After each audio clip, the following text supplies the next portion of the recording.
So one of the lawyers that John's mentioned tonight said, Willie, well, that was his name.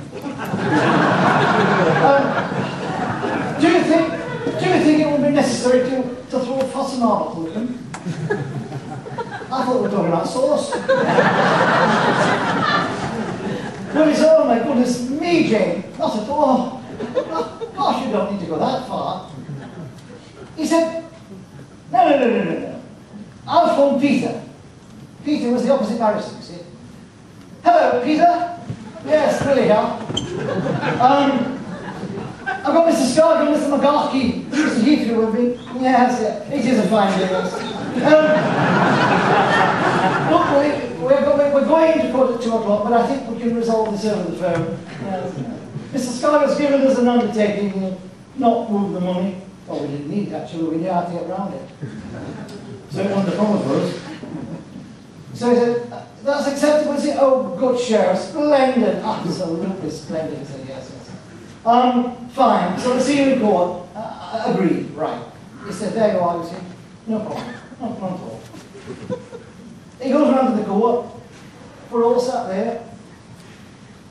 He stands up and says, my lord, my learned friend and I have accepted an agreement, and that agreement is that the Conway will not move its money, and in return, my learned friend and his clients have agreed to drop all charges.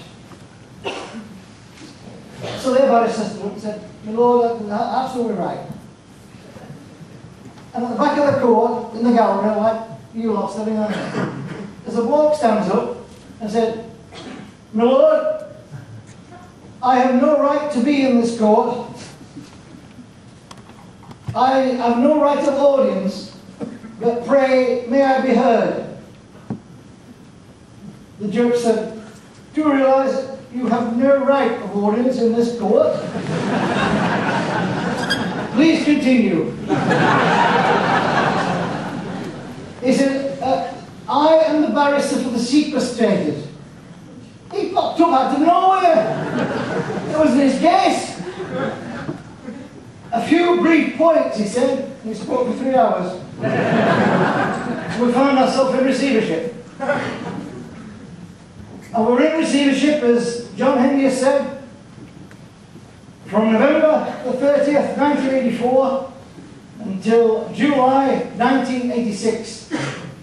But the impact and the effect of those consequences went on long after 1986. We were charged with all sorts of offences, charged under every trust law you can imagine. We had to resist smears, complaints, alleged wrongdoings, you name it, we had them. As a result of the smears brought by the Daily Mirror and the Cook Report, we succeeded in winning 23 legal actions. But I'll tell you one thing, if the working class and the leadership of unions like the WETPU had have come out on strike with us, we wouldn't have been in one damn court and we wouldn't have been accused of anything at all, because we've done nothing wrong. We knew during that strike what happened. I know because I was there. People on this platform helped. John Breen has explained to you how they helped. He's displayed the kind of financial help that they gave in the form of food. Alan Simon has described how we got international help from all over the world. We got it in all forms. We got most of it in cash.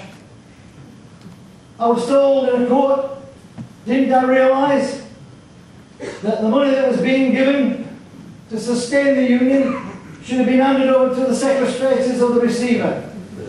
I said, well, blow me down, I didn't realise that. Can you imagine one Todd handing over 200,000 and saying, give it to sequestrator, Arthur? And I told an inquiry, I said, that's precisely why we did what we did. We wanted to stop him getting it. It was the whole object of the exercise. What drove them nuts was that we carried on. I'll tell you something about sequestration.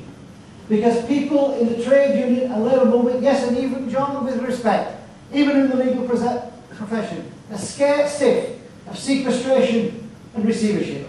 Don't be.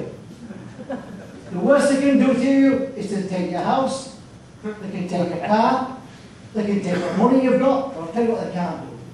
They can't sequestrate your mind, they can't sequestrate your faith, your belief, your dignity. They'll never be able to do that, and the sum of the working class.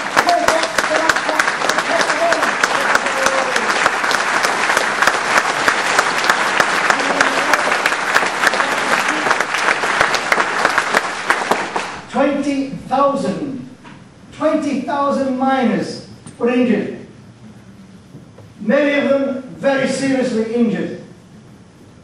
Many of them had to go into intensive care. I know I was one of those who was hospitalized.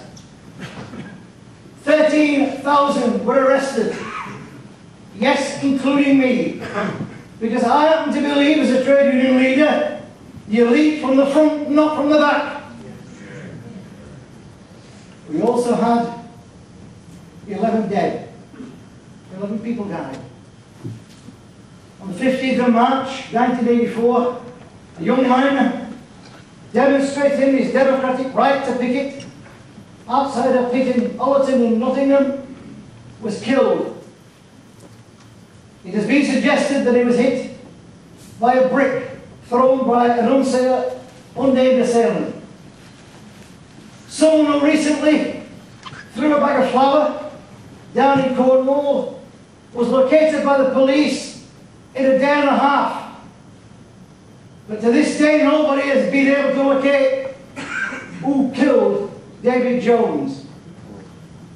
I believe the police killed David Jones. I was there that night.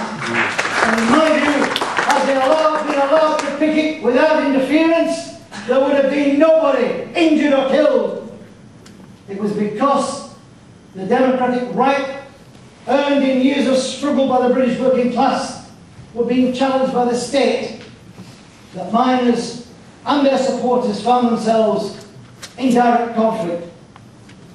And then, of course, on the 15th of June, a miner called Joe Green, whom I knew personally, was killed on the picket line outside Ferrybridge Power Station. The press said that Joe Green lived on his own. He had no real friends.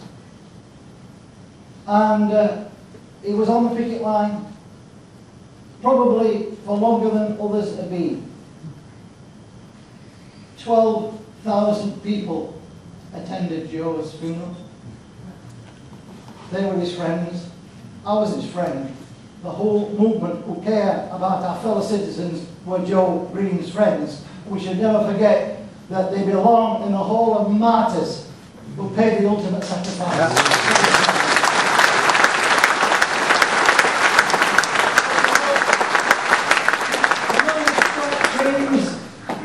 Forever, the way that we think and we act. Tonight, we should have had a woman speaker on the platform, but unfortunately...